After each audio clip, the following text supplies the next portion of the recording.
Gosh, I'm trying to hold it in right now. The support's been overwhelming.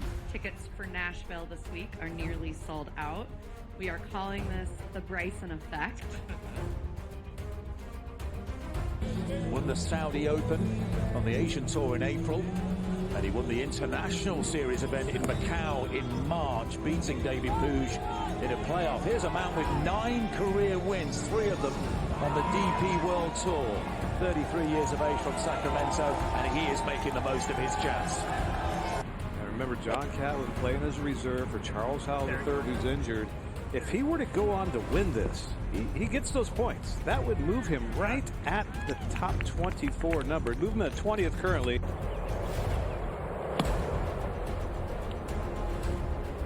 Yeah, another beautiful shot. This guy's making this look so easy. So having a day. The Englishman 6 under par. He shares the lead with Abraham Answer for the time being at least. Now this is Abraham Answer to stay at 7 under and in all likelihood have the open night lead. And that is wonderfully done. Abe Answer with a 64. This is what Live Golf's about, man. I had a vision of this 2-3 years ago, seeing what the potential could be, and this is just the start. I mean, with how much support we have out here, and it's just the start, that's a testament to what Live Golf is and what the Crushers are doing, what our team's doing, and what we're trying to do for Nashville and places all across the globe. So super excited for the future of Live.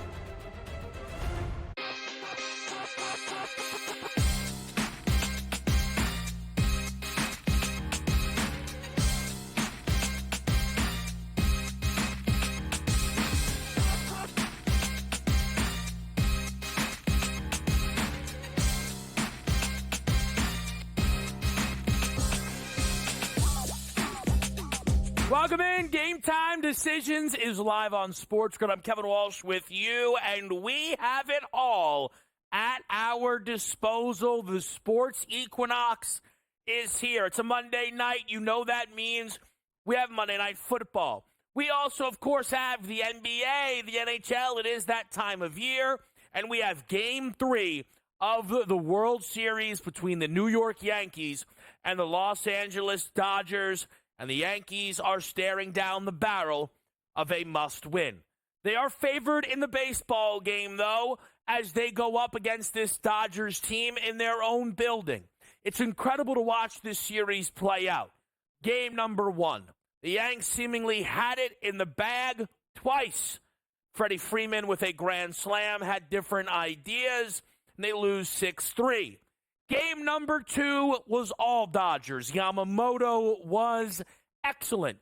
Yanks made a late rally. Jose Trevino tried to have a Freddie Freeman moment. Instead, a not-so-dangerous pop fly put the Dodgers up to nothing. This has been a very competitive World Series to start, yet it's a lot of doom and gloom around the New York Yankees. Again, favored in this game, total 8.5 tonight. What's interesting, though, is how much we've seen the movement in the World Series outright market. Minus 480 for the LA Dodgers to be the champions. Plus 360 is the Yankees' number. Heading into tonight's game, it looks like a good spot for lefties, with a pair of righties going for each of these teams, especially with the struggles we've seen from Walker Buehler. I am fascinated, though, and admittedly as a Yankee fan, wildly frustrated with Aaron Judge. The frustrations are obvious. I mean, he has been actively bad, which is not something you can really have when, during the regular season, he was the best player in baseball. Yes, even better than Shohei Ohtani. Ohtani, by the way, injured at the end of game number 2. Dave Roberts says, no worries whatsoever. He'll be good to go tonight.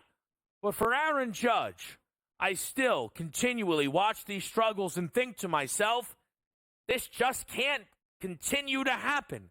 It's hard to imagine. Again, think about it in any other sport.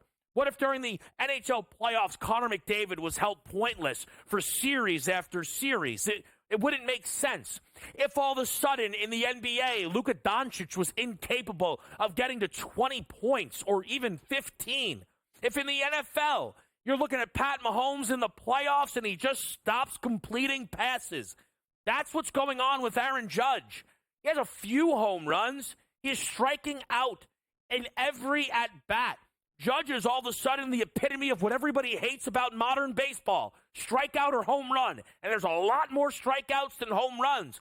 But the crazy thing is, Aaron Judge spent this entire regular season not only hitting for power. Aaron Judge had a top 3 batting average in baseball. Again, he was the best player in baseball almost all season long. He had a slow start, then just went on fire the entire time. So the Yankees are sat here down 2-0. But it's not like the Yankees are like, we'll keep giving them our best punch and we can't get out of our chairs. No, the Yankees show up to every single game. They know Soto will make a moment. They know Stanton will make a moment. 1 or 2 guys will get a hit here and there. But their most important player, Big 99, cannot step up. So you want a crazy idea that I'm considering? Aaron Judge, World Series MVP. I mean, if it's going to happen, doesn't he have to be a part of it? Are the Yankees actually going to be able to cross the finish line with him batting $145? Again, it's hard to imagine. We'll talk more World Series, but I don't want to not hit Monday Night Football because despite the fact that the World Series is on and this Monday Nighter looks trash, most of you will be watching Monday Night Football. And that means most of you will be betting Monday Night Football, a 6-point line here in favor of the Steelers, going up against the New York Giants, total 36.5. Let's start just quickly with the side. The Steelers now, for the second straight week, host a New York team. Last week, though, they were catching 2.5 in their own building from the Jets, and they ended up rolling that team. A 15-6 deficit turned into a 37-15 victory. But a lot of that is clear as day now that the Jets are terrible. They find ways to lose. They create ways to lose. The incredible thing, though, is with the Jets, at times you try and salvage it like, if they made a field goal, they would have won. They would have beat the New England Patriots, who are a bottom-5 team in football. Again, the evidence is mounting that the Jets appear to be a bottom-5 team in football. I bring that up to suggest, are we sure this line should have moved so much week over week now that the Giants are coming in, who are being priced like they are many, many, many tiers apart from the New York Jets, when the evidence is perhaps telling us the Giants are better than the New York Jets. They are just as good, and that's what we've seen. I entered this year saying I'm not going to bet on Daniel Jones. I can't do it. I did it throughout last year. There were spots where the Giants jumped off the page, and I just kept getting my head beat in. And eventually I know he was lost to injury, and the season then kind of started to take a different form with DeVito and things of that nature. But I knew that there would be many times this year where the Giants would look tempting. It started in week number 1 against the Vikings. Now, the Vikings have proven to be much better than that opening line from the week 1 matchup, but man, the Giants at home, a dog to Darnold, this should be. And I didn't touch it. I was glad I didn't. Yes, they've covered a few numbers. Their win at Seattle was awesome. They beat the Cleveland Browns. But tonight is the closest I've gotten to putting money on Daniel Jones and the New York Giants. But not just catching 6. No props stand out to me more than the Giants quarterback in Daniel Jones. 188.5 is his passing prop. Let's just talk through this. The Pittsburgh Steelers, we know, have a ferocious defense. But sometimes defenses capitalize more on playmaking. Or they'll force an opponent to have to throw a little bit more because they're behind the 8 ball. They can't get the rush attack going. 7 different quarterbacks have gone up against the Steelers this season. 7 different teams. There was an under in week number 1 for Kirk Cousins. Great job. Justin Herbert went under, but he was also lost to an in-game injury. Similar story with the Colts when it was a Richardson plus Flacco performance, but combined they went through this number. There are 4 other quarterback performances this season that have gone up against the Pittsburgh Steelers, and those 4 quarterbacks have thrown on average for 275 yards per game. And it's not that Pittsburgh's been going up against some wild, monstrous murderer's row of QBs in that stretch. The aforementioned Aaron Rodgers. Yes, Dak Prescott threw for $1 billion on him, but we saw Dak on Sunday night against San Francisco. He's been getting beaten up this season. Bo Nix had a great game against this Steelers defense. Again, not well, he threw for a lot of yards. I think Daniel Jones can throw for yards. So who capitalizes? That's the other item of this that we have to figure out. The running back room tonight will be fascinating because we could have two lead backs in Devin Singletary and Najee Harris who have guys chomping at their heels. Najee looks to be secure, but Jalen Warren was used quite a bit last week. If anything, that's just Warren showing he will be their pass-catching back. Is Devin Singletary's job safe, or will the rookie running back and Tyrone Tracy Jr. cement himself as their RB1 on the road in Pittsburgh? We'll continue to break it down with you here on a Sports Equinox Monday. NBA, NHL, we get to it all with you after this quick break.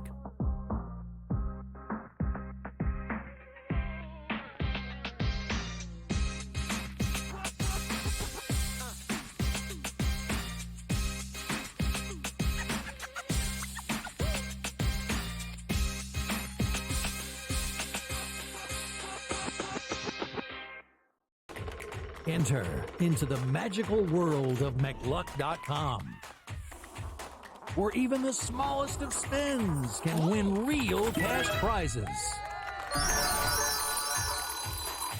Adventure into over 1,000 of the best Vegas-style slot games. So what are you waiting for? Unlock your free welcome offer today. Join the fun where winners play and players win. Anyone that's been to a sporting event, the atmosphere before a game, I think Game Time Decisions has that same exact atmosphere. This is our arena. This is what we do. There is going to be an energy to Game Time Decisions that you will feel night in and night out. The excitement you get when you lock your bets in, when you're figuring out what you want to do, we can zone in on the biggest games each night. I want this to be the place that people come to before the game starts so they feel as ready as possible to lock in their cards. We are going to hit every single one of those markets that you need to know about. We're going to go through every single thing, and I've got a great team behind me that's going to help me get the job done. There is not going to be a better place, I promise you, than Game Time Decisions to get that new information, react to it, and be able to then bet accordingly. We will have everything at our disposal, and we will use that to our advantage. I'm Kevin Walsh. Tune into Game Time Decisions from 6 to 8 p.m. Eastern on SportsGrid. Your gut says Miami is going to win, and you should take the over. Your gut also said your NFT selfies would only go up in value. They didn't. But your head is on SportsGrid and knows the QB is in concussion protocol. The backup has a 45 QBR against the zone coverage. The New York D has the most sacks in the league. So yeah, trust your head. It's smarter to be on SportsGrid. Right here with you on Pro Football Today on SportsGrid. Odds in motion, trying to see what lines have moved throughout the week. Never felt more comfortable in this set than I do for this year. I am ready. I'm just getting angry. The hot takes are going to be here all long, people. What in the world is going on in Miami, Tom? It's not particularly anything to shy away from just because many people are on top of it. Hot take, hot take. I think this line is asking you once again to take New Orleans. Pro Football Today, only on SportsGrid.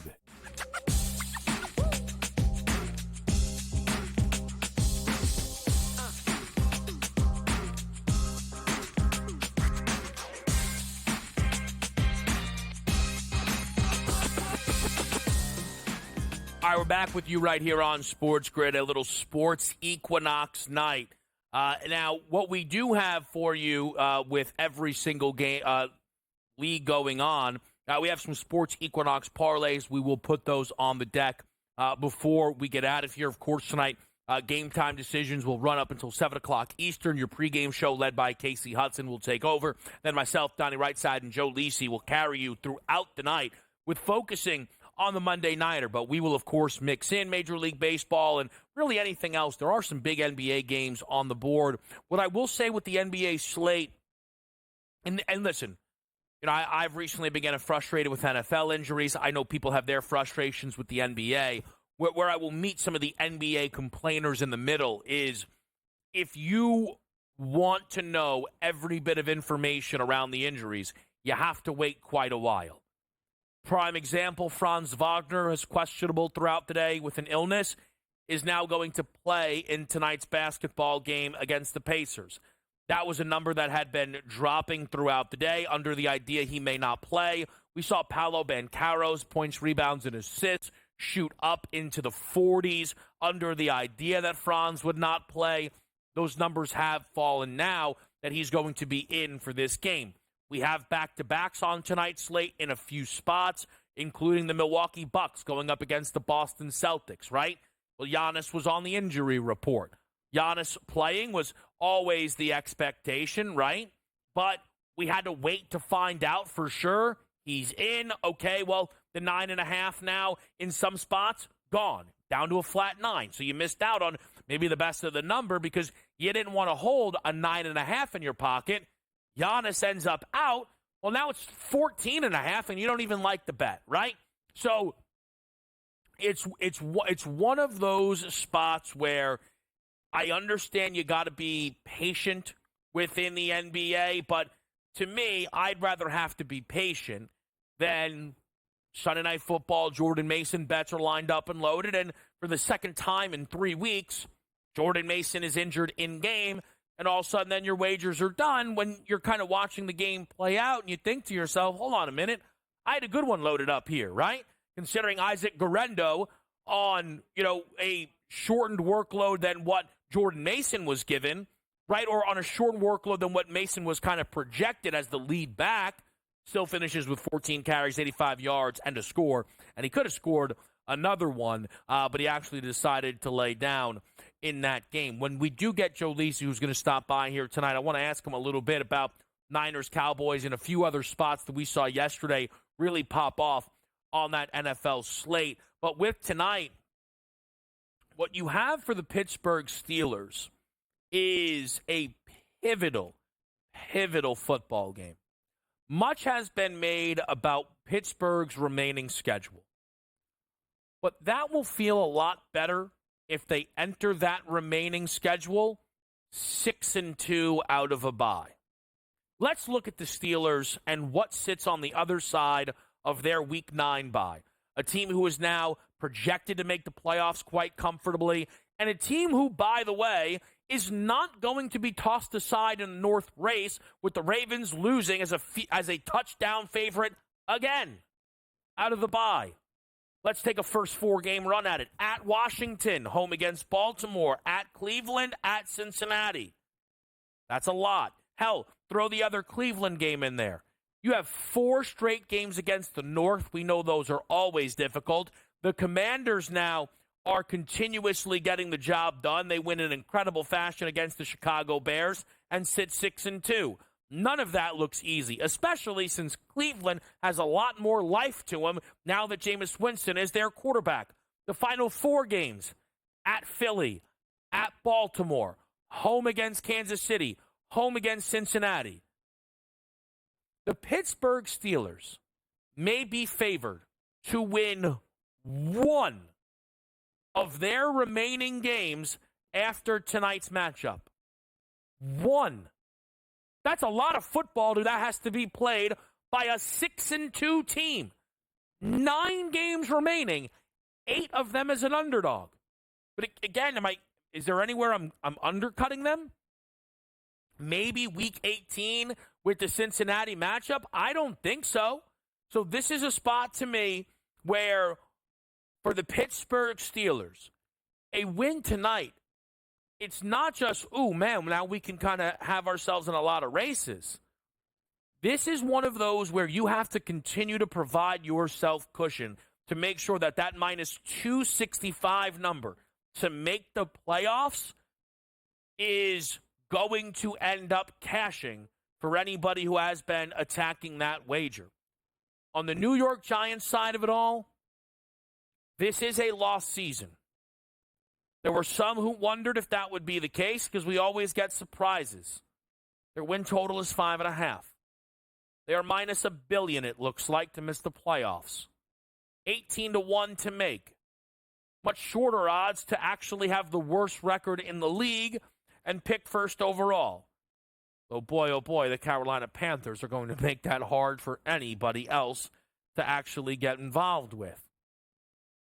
The question for me on the Giants, though, is not really about winning tonight's game or even winning next week against Washington.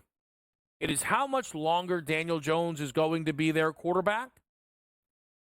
And was last week a warning sign on loading up Daniel Jones props? I'm going to be on Daniel Jones tonight. Talked about it in our open. I think we're getting some sweet value on a 188.5 number for a guy who I understand is coming off of a 99-yard performance, but had thrown for 200-plus in 4 straight weeks leading in to the letdown against Philadelphia. But maybe the biggest thing that happened in the game against Philadelphia was Daniel Jones being benched. Reporters cannot stop talking about the fact that Daniel Jones will all but guaranteed be off this team unless he suffers injury this year. And Daniel Jones isn't necessarily the model of health when it comes to the quarterback position. So tonight, could I have a Daniel Jones bet in that needs some fourth quarter work? And all of a sudden I'm watching Drew Lock? That would be interesting. And it's something that maybe we have to think about heading into these Giants games. We're back with you after a quick break on SportsGrid.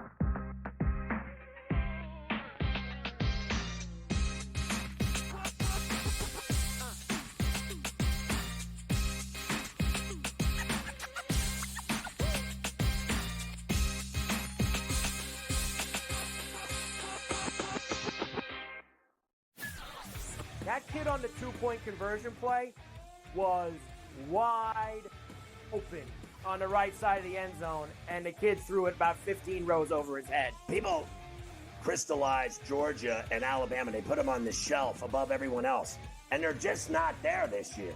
I thought the kid Beck was great on Saturday, but they barely beat Mississippi State, who is porous. Pharrell Coast to Coast. Only on SportsGrid. Anyone that's been to a sporting event, the atmosphere before a game, I think Game Time Decisions has that same exact atmosphere. This is our arena.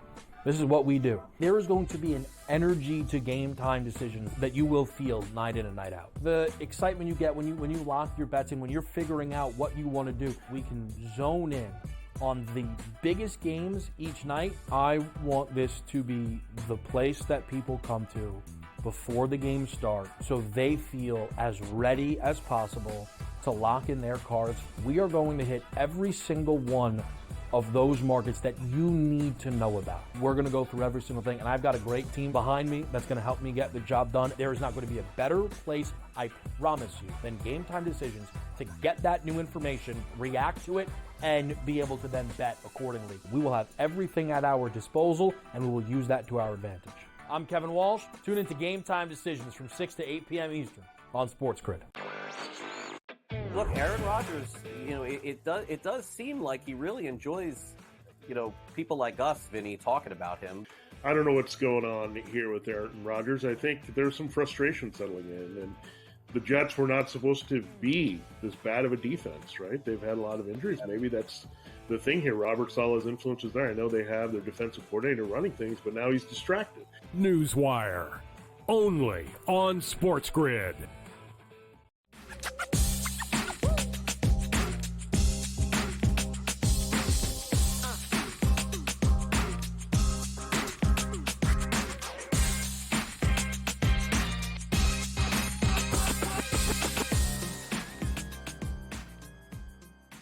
All right, let's put a couple things on the board with you right here on SportsGrid. As it is Sports Equinox night, it puts someone like myself in a position to put some eyes on the NHL board.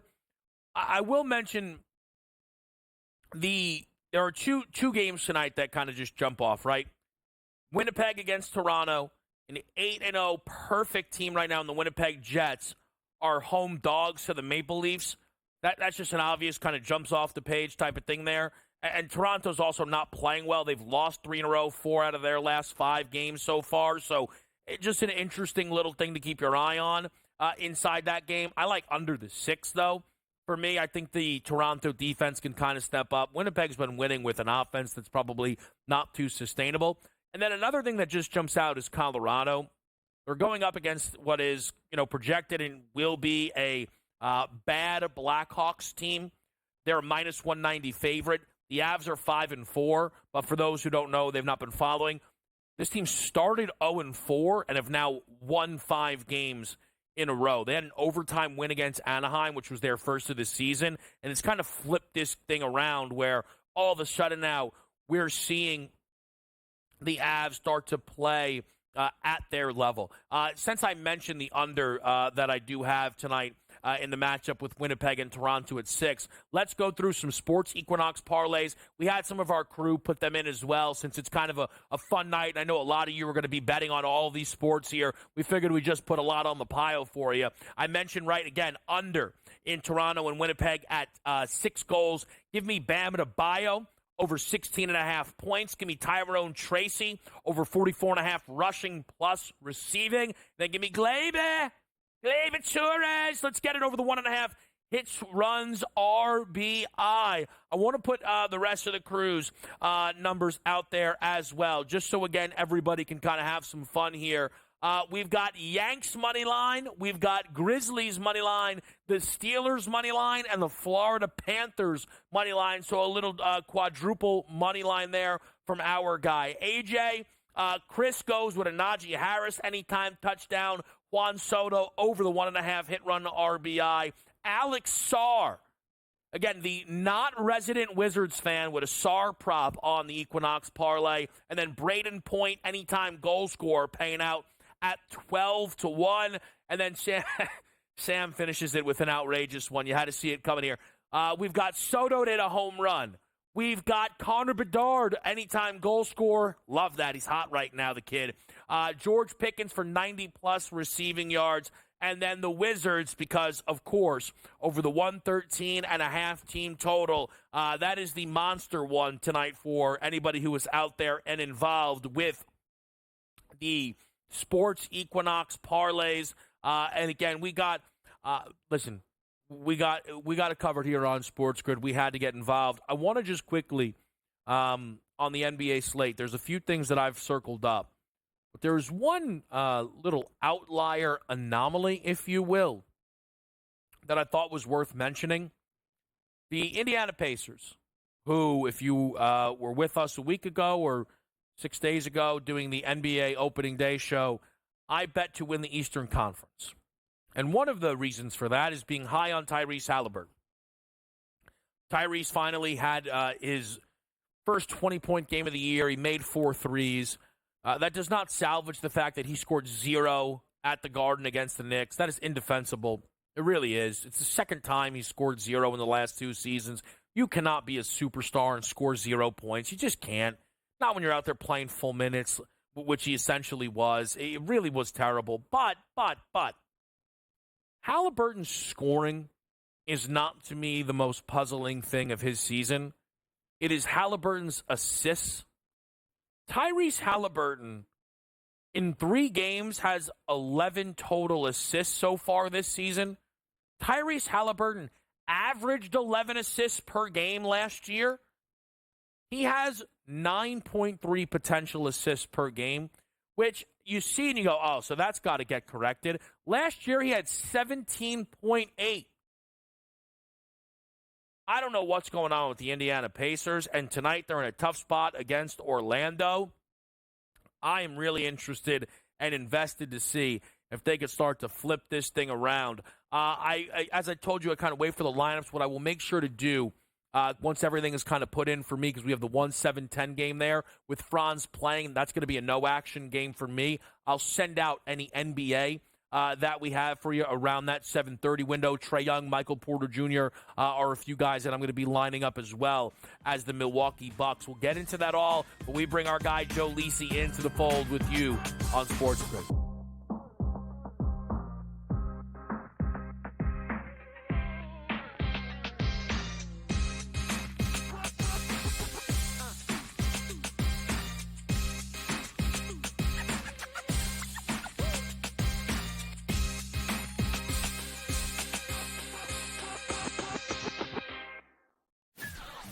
That kid on the 2-point conversion play was wide open on the right side of the end zone, and the kid threw it about 15 rows over his head. People crystallized Georgia and Alabama. They put them on the shelf above everyone else. And they're just not there this year. I thought the kid Beck was great on Saturday, but they barely beat Mississippi State, who is porous. Pharrell Coast to Coast, only on SportsGrid. Anyone that's been to a sporting event, the atmosphere before a game, I think Game Time Decisions has that same exact atmosphere. This is our arena. This is what we do. There is going to be an energy to Game Time Decisions that you will feel night in and night out. The excitement you get when you lock your bets in, when you're figuring out what you want to do, we can zone in on the biggest games each night. I want this to be the place that people come to before the games start so they feel as ready as possible to lock in their cards. We are going to hit every single one of those markets that you need to know about. We're going to go through every single thing, and I've got a great team behind me that's going to help me get the job done. There is not going to be a better place, I promise you, than Game Time Decisions to get that new information, react to it, and be able to then bet accordingly. We will have everything at our disposal, and we will use that to our advantage. I'm Kevin Walsh. Tune into Game Time Decisions from 6 to 8 p.m. Eastern on SportsGrid. Look, Aaron Rodgers, it does seem like he really enjoys, people like us, Vinny, talking about him. I don't know what's going on here with Aaron Rodgers. I think there's some frustration settling in, and the Jets were not supposed to be this bad of a defense, right? They've had a lot of injuries. Maybe that's the thing here. Robert Saleh's influence is there. I know they have their defensive coordinator running things, but now he's distracted. Newswire, only on SportsGrid.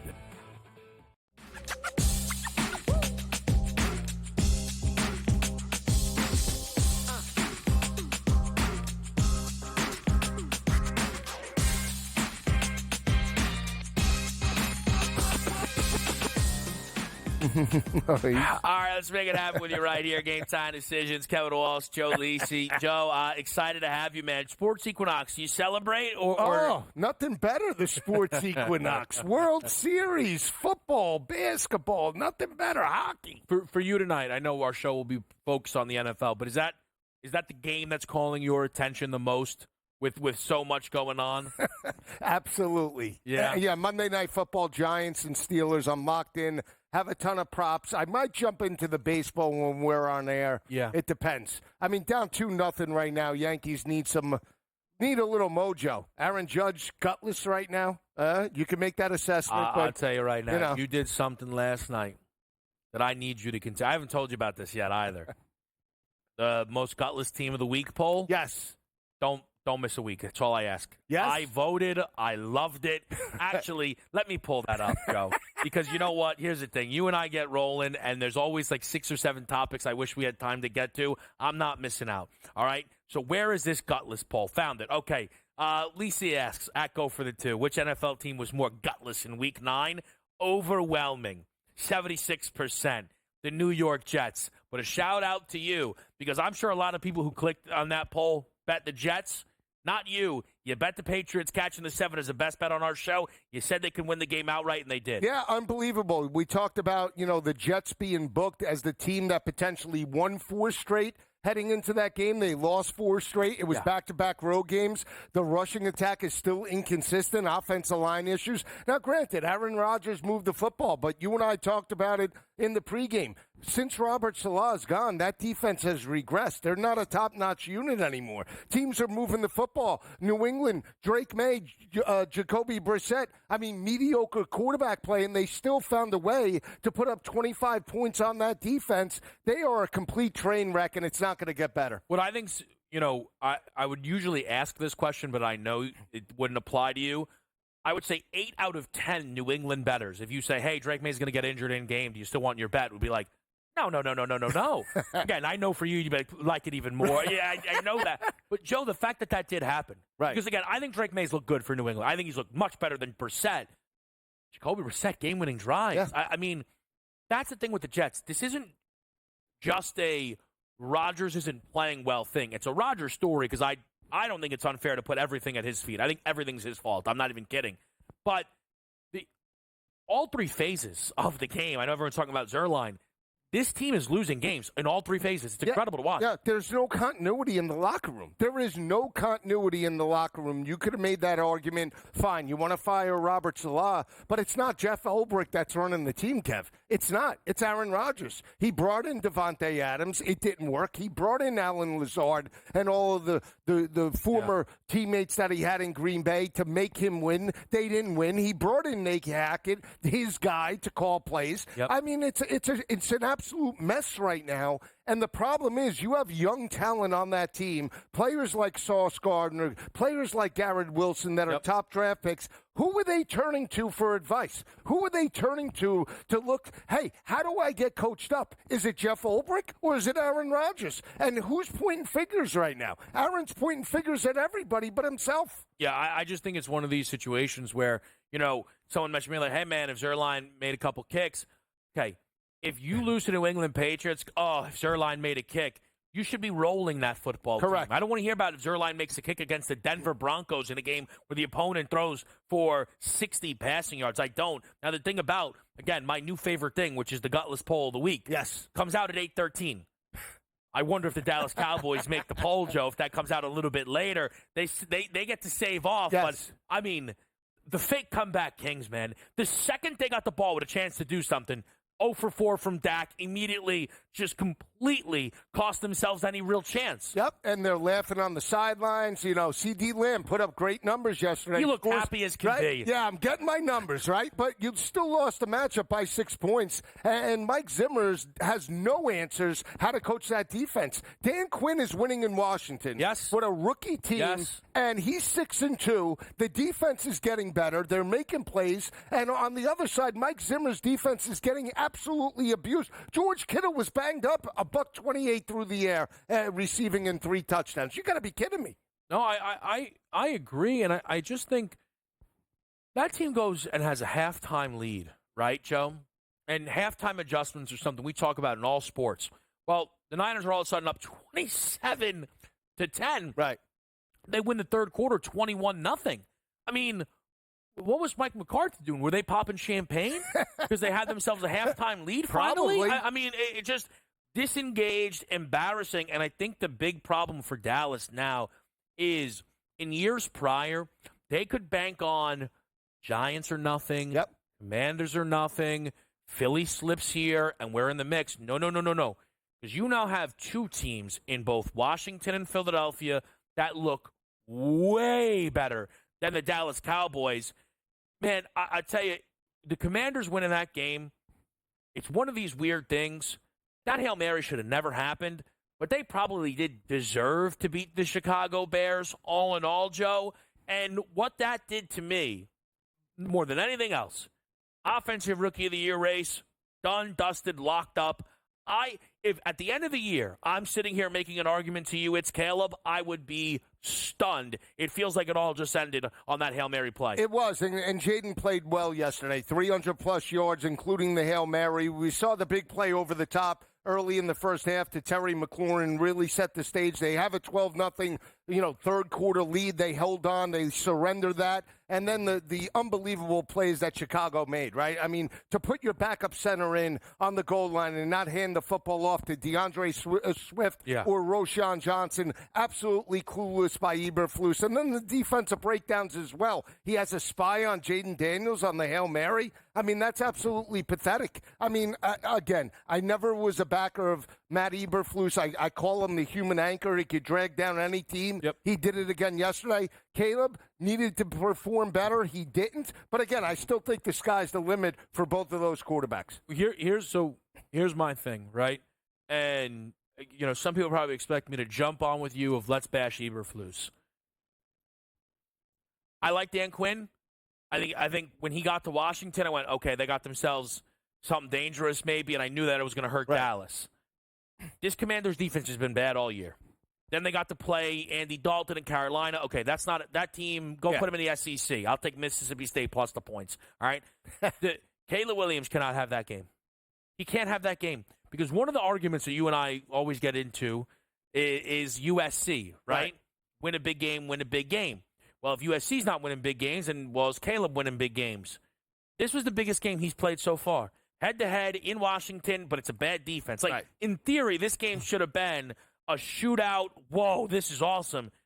10-24, $131. You got to be kidding me. No. That can't happen. That cannot happen. You're absolutely right. Short to intermediate throws, check downs. At times, he didn't know where to go with the football, right? So you're absolutely right about that. I agree with you. I don't think Washington has an elite defense that could be moved on. They need to get better. Here's the biggest problem, though, Kevin. Tell me where I'm wrong in this. They're going to get rid of Matt Eberflus, right, at the end of the year if this team doesn't win 9 or 10 football games. You're putting Caleb Williams in the same position of Justin Fields last year. Love him or hate him, they're two different types of quarterbacks. But now he's got to start over with a new coaching staff. Right? They should have did that last year, entering this year. It's ridiculous. You said that from the beginning, and I listen. Eberflus did good things through the stretch, but it did feel inevitable that unless the Bears went out there and won the North, Eberflus was going to lose his job. And I know they're still sat there right now, 4-3. It's not like the season is over, but when you're playing in this NFC North, man, you don't have a lot of margin for error. You finished last in your division. Making the playoffs is close to impossible, and the Bears are favored to finish last in that division. Green Bay finds a way. Detroit's on a roll right now. The Vikings still got themselves out to such a nice start. It's going to be hard for the Bears. It's a quick break. It's Kevin Walsh. It's Joe Lisi with you on SportsGrid.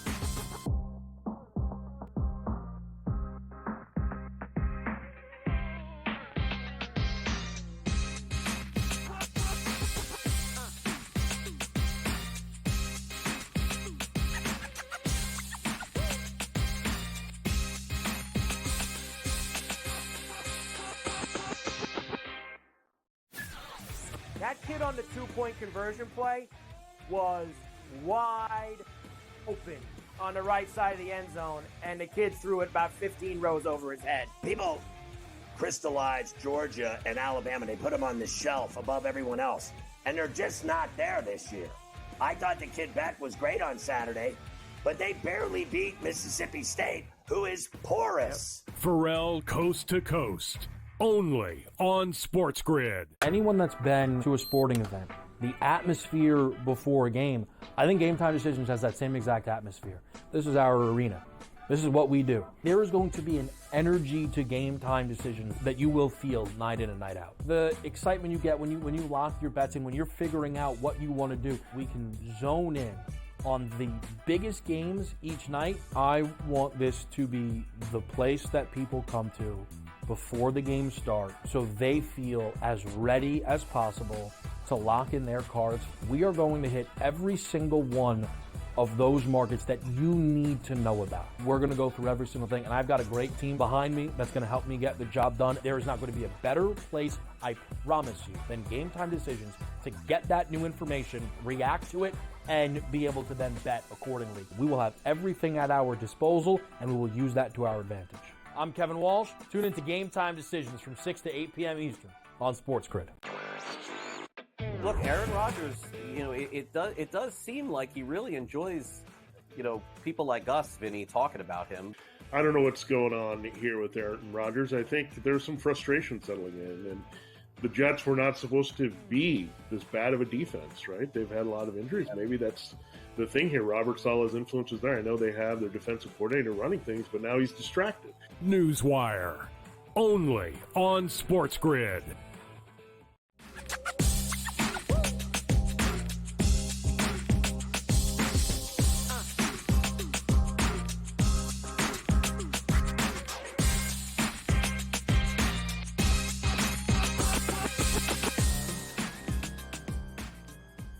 Actually, right here on Game Time Decisions. So we got a bob and weave, all right? It's Kevin Walsh and Joe Lisi, and there's about 8 topics that I want to get to, but I know that also we're here on Game Time Decisions, so we got to get you a couple of picks action. So tell me, Joe, with Pittsburgh and New York tonight in the NFL, who are you keying? Where are you dialed on? All right, so I do lean to the Giants from the spread perspective. Gotcha. I think we're leaning to an under tonight, so I didn't play the total. So that's a good sign. But if I had to, I would lean to the under. I do like the Giants side of things, not jumping on Pittsburgh so much. I did take a parlay with Pickens with a very alt number of 40+, but that's all I did on the Pittsburgh side. On the Giants side, I key the running backs. Everybody's looking at Tracy. I took Devin Singletary. I took a shot. Great numbers on him, 50+ through 80+. You could get 10-1.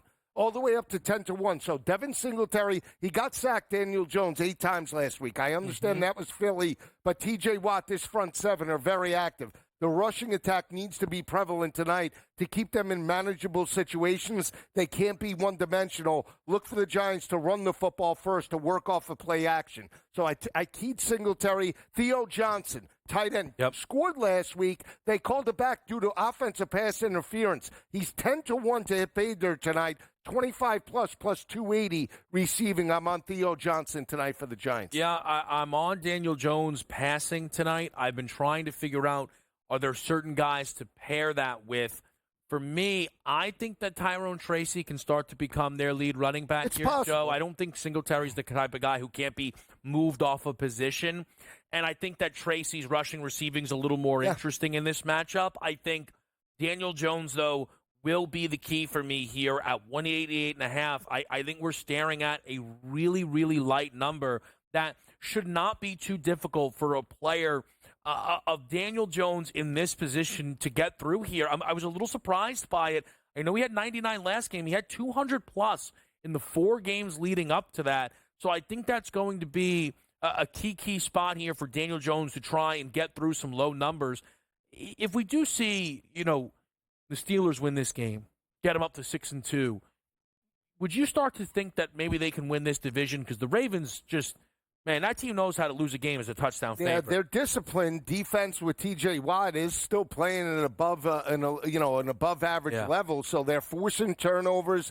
They do it each and every week. And as long as they get solid quarterback play, whether that be Russell Wilson or Justin Fields, and they don't commit turnovers, they can be in matchups. Again, are they a lethal offense? No. Right. Well, maybe I want to see 2 games with Russell Wilson. I want to see him put back 260 back-to-back in multiple weeks. Let me see you could do that, and then maybe I'll buy in a little bit big picture. But again, this is a team that made the playoffs last year with Mason Rudolph. Yeah. Right? So if you can make it with Mason Rudolph at 6-2 with Russell Wilson now and that defense, you could certainly make the playoffs now. Yeah, I think for me, with this Steelers team, 6-2, we already kind of got into this on the show. I think it gives them a cushion to say, okay, we should make the playoffs. That schedule, Joe. I mean, listen, I'm not telling you. Look, Mike Tomlin will know how to win games to probably get them to 10-7. But I can't look at that schedule and think that team's going to win 11, 12 games. I cannot get there, especially with Russell Wilson as their quarterback. I don't think 12 or 11. I don't think they get there in terms of that. I think tonight's going to be a tough matchup. I think it's going to be a blue-collar, old-school Pittsburgh type of game. Why? Because I don't think the Giants have the offensive firepower, especially with the offensive line issues, to hold up. I really don't. So I think lower scoring, it's 17-13. Maybe Pittsburgh wins, but New York covers. Let me stick in the North for a minute. Our guy Donnie yesterday, I saw, and we'll talk to him tonight when we're all live together, said, Cancun, get ready. Yeah, you're done. I saw it. Miami? I saw it. Okay, you're 2-6. Yeah. Jets? No doubt. Throw Cincinnati in there, 3-5. I still think they can get into the playoffs. I do. I understand that they just got destroyed by the Eagles. You know what I think of that Philadelphia team. There will be moments we talk about that on our show tonight. But I look at the Cincinnati next 3 games that they're going to play before their bye week. Home against Vegas, at Baltimore, at L.A. It's not going to be easy.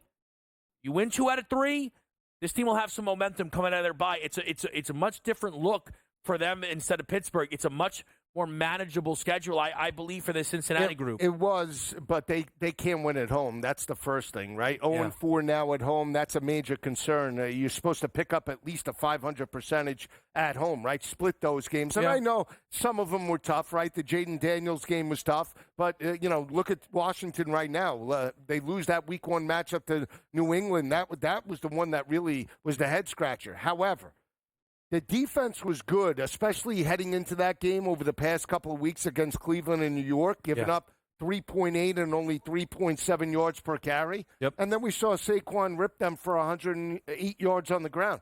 So I don't know. The defense is still a concern for me. I mean, if they would have held the Eagles to 20, I would have said, you know what, Kev? Yeah, over the next 3 weeks, no problem, right? Right. You know, they could at least win 2 of the next 3 games.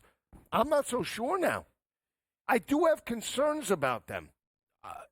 Yes, right. I mean, But Burrow's there, so out of all 3 that Donnie put in there, I would say I would bet on Burrow before the other 2. And also, they have a better record than the Right. other 2, right? Like all of a sudden, 3-5 feels amazing because Yeah, the it others feels are great. 2-6. I guess this is where, like, I'm not telling you I thought the Eagles would win the game by 20, but let me ask you this: when you're putting your NFC rankings together, right? Yeah.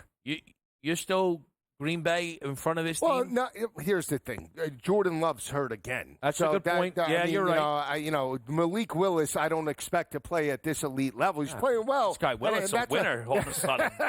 Hey, prop bets. We'll say credit to LaFleur because that kid didn't throw for a touchdown in 2 years in Tennessee. Matt LaFleur has him in a touchdown every game he's played. So LaFleur coaches up talent. I would probably now, because of the injury concerns, put Philly number 2. And I told you I would do that. I said, Detroit, though, the way that, Detroit said, you want to run up tempo? We'll run up tempo. Goff will throw for 85 yards. Well, our defense will score specials. Amazing. I'll never. That's one of the weirder games. I will never take. Tennessee didn't deserve the win, but it's pretty hard to double a team in yards and lose by that many points. 38. I don't know. Titans plus 12. I have no regrets about that bet. You know I'm sneaking in college with Lisa here on the other side of this break.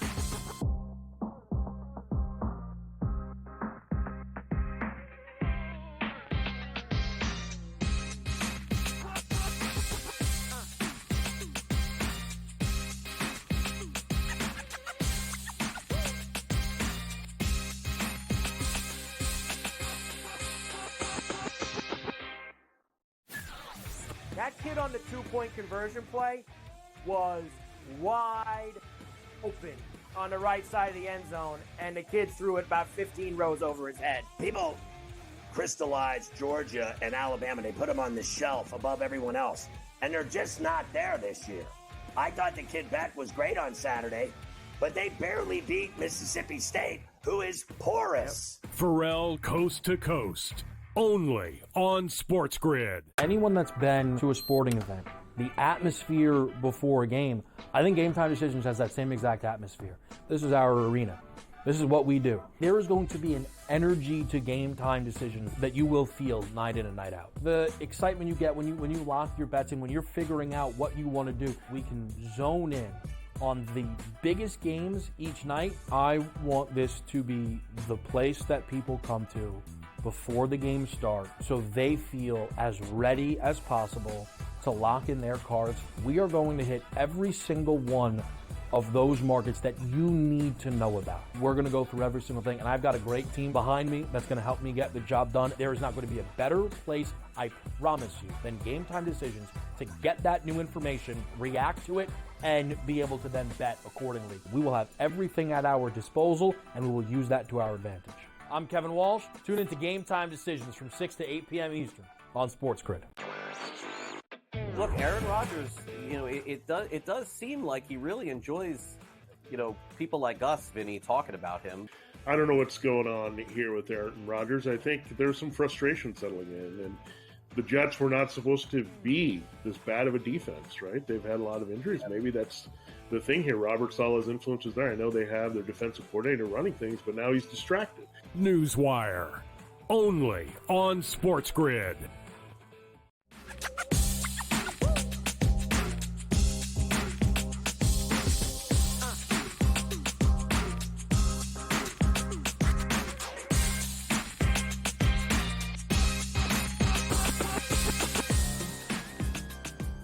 Back on Game Time Decisions. Kevin Walsh, Joe Lisi, Sports Equinox night, which is great because coming up is our NFL pregame show where you are definitely getting hockey picks. And let's be honest, most of us, if we're trying to do the Equinox thing, need a little help. Like if I go to Lisi, right, and I say give me an NFL pick, he's got 100 for me.